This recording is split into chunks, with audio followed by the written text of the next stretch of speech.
सोरगिदिं हादरनाङैनो बिमा खालि फुजा। सोरबाया जादों चाउमिन मम', सोरबाया जादों जुलाफि फिथा मेथाइ। सोरगिदिं बोराय बुरि लाइमोन सेंग्राफोरनि गोसोआव रंजाथाइनि थासारि। नाथाय बेबायदि थासारिनि गेजेरावनो जानानै फैदों बर' लाइमोनफोरनि फेग्रा मुवा बाहायना गोख्रैथियाव गारि सालायनाय, जायनि जाहोनाव गावनि बेसेन गोसा जिउखौ खोमानो गोनां जादों। थांनाय हरनि 11 रिंगायाव उदालगुरि जिल्लानि सिङाव थानाय बयजोंबो मिथिजानाय खरामर साहा बागानाव सानथामनि हाबाफारि लानानै बिमा खालि फुजा फोरबो खुंफुङो। बे फोरबोआव गुबुन गुबुन ओनसोलनिफ्राय बाहागो लाफैनाय माखासे बर' लाइमोन सेंग्राफोरा हरनि समाव फुजायाव बाहागो लाफैनायनि मुङाव फेग्रा मुवा बाहायनानै सान्तिपुर सकनि सा फारसे खरामर थांनाय लामायाव हरखाब गारिनि गोख्रैथिखौ सामलायनो हायैयाव खमैबो 15 फुटसो गोथौ हाखराव गोग्लैनानै गावनि बेसेन गोसा जिउखौ खोमाना लानो गोनां जायो। मख'नो गोनांदि दिंग्रायनाय लामायाव जेबो होबथानायनि राहा आरो मोनानि समाव आसाम पुलिस बिफाननि सांग्रांथि गैयैनि जाउनाव बे एखे थावनियावनो बोसोरफ्रोमबो लाइमोन सेंग्राफोरा बेबायदिनो गावनि जिउखौ लामानि जाब्रबथायजों खोमानो गोनां जायो।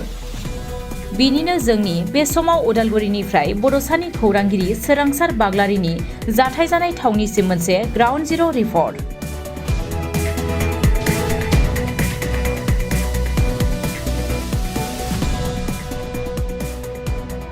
नंगौ सोरगिदिं जेरै हादरसा नाङैनो दिनै बिमा खालि फुजानि जिथु दोहौ, बे दोहौआ सोलिगासिनो दङ आरो नैबे समाव दंफैयो आङो उदालगुरि जिल्लानि सिङाव थानाय नैबे भारत भुटान सिमा जिं नैबे करामल हालामाव। आरो बे करामल हालामावनो बेयाव बोसोरे खुंजानाय बायदि देग्लायबो मोनसे बिराद गिदिर जि कालि फुजा, बिमा कालि फुजा, बे कालि फुजाया बेयाव सोलिगासिनो दङ आरो बिनिनो माखासे जों बुंनांगोन बेयाव खमैबो सानथामनि हाबाफारि लानानै बे फुजाखौ खुंनाय जायो आरो बे फुजायाव खमैबो गुबुन गुबुन थावनि आरो ओनसोलफोरनिफ्राय लोब लोब रायजो राजाफ्रा दिनै बेयाव बाहागो लाफैनायखौ जों नुनो मोननाय जायो। थांनाय हरावबो बेबायदिनो माखासे गोबां लाइमोन सेंग्रा सिख्ला बोराय बेन्थ गासैबो फैनानै बेयाव बाहागो लाफैनायखौ जोङो नुनो मोननाय जादोंमोन। दा बिनिनो गेजेराव माखासे जिथु लाइमोनफोर, दिनैनि जा लाइमोनफोर बिथांमोना माखासे फेग्रा मुवा बाहायनानै दिनै जानला मोनला गारि सालायनायखौ जोङो नैबे समाव नुनो मोननाय जादों।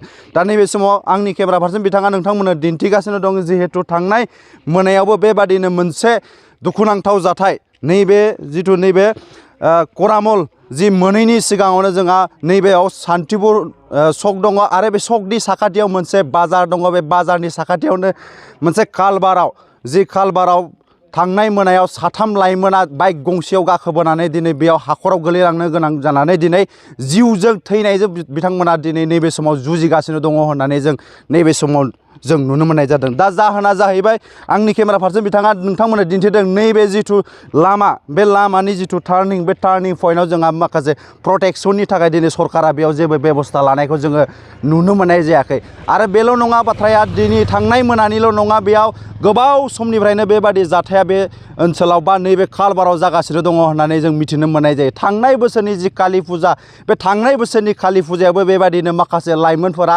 बेबायदि फेग्रा मुवा बाहायनानै दिनै गोब्राबै जिथु गावनि गारि, बे गारिखौ सालायनायनि जाहोनाव बिथांमोना थांनाय बोसोरावबो बेबायदिनो गोबां लाइमोना नैबे कालबाराव गावनि जिउखौ फोजोबनो लानो गोनां जादों। जाहोना जाहैबाय नैबे जिथु लामा, बे लामानि जिथु प्रटेक्सना, नैबे जिथु टार्निं जायो, बे टार्निंआव बिथांमोना दिनै सरकाराबो दिनै नायफिनाखै। सरकारा जुदि बेयाव माबा मोनसे प्रटेक्सननि जुदि लामा राहाखौ लानानै होयोमोनब्ला दिनै बिथांमोना बेबादि जिउजों गेलेनांगौ जानाय नङामोन आरो जोंबो बुंनांगोन जिहेथु दिनैनि लाइमोना दिनै बेबादि फेग्रा मुवा बाहायनाया सानफा एफा बांनायनिफ्राय बांनो हमदों, जायनि जाहोनाव बेबादि दिनै गावनि बेसेन गोसा जिउखौनो बिथांमोना दिनै खोमानानै लानांगौ गोनां जादों। दा जोंबो खावलायगोन बेनिखायनो जाहाथे फुजाया नायफै, फुजाया नों आं बयनिबो थाखाय, नाथाय बेबादि फेग्रा जाग्रा लोंग्रा मुवा बाहायनानै गावनि गारिखौ जुदि सामलायनो हायाब्ला, बेबायदि गोख्रैथियाव जुदि बेबायदिनो खारबाय थायोब्ला निस्सय जों साफ्रोमबो जम राजानि खुगायावसो जों सहैनांगोन होननानै जों बे समाव बुंनांगोन।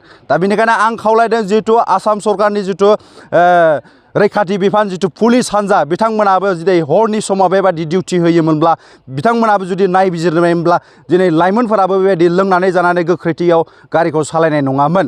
दा बेनिखायनो आं खावलायगोन जिथु बिटिसिनि खुंथायाव थानाय सरकार आरो जिथु आसाम सरकार बिथांमोना थाबैनो बिनि सायाव माबा मोनसे राहा लायो आरो जि बेयाव सोलिगासिनो दङ बेयाव हाजार हाजार मानसिनि थुबुरमाजों जि कालि फुजा बे कालि फुजायाव बिथांमोना जाहाथे नैबे पुलिस प्रसासना बेयाव प्रटेक्सन होयो होननानै आङो बे समाव रायजोनि जानानै नैबे समाव आं उदालगुरिनिफ्राय केमेरा पार्सन बिथांजों लोगोसे सोरांसार बाग्लारि।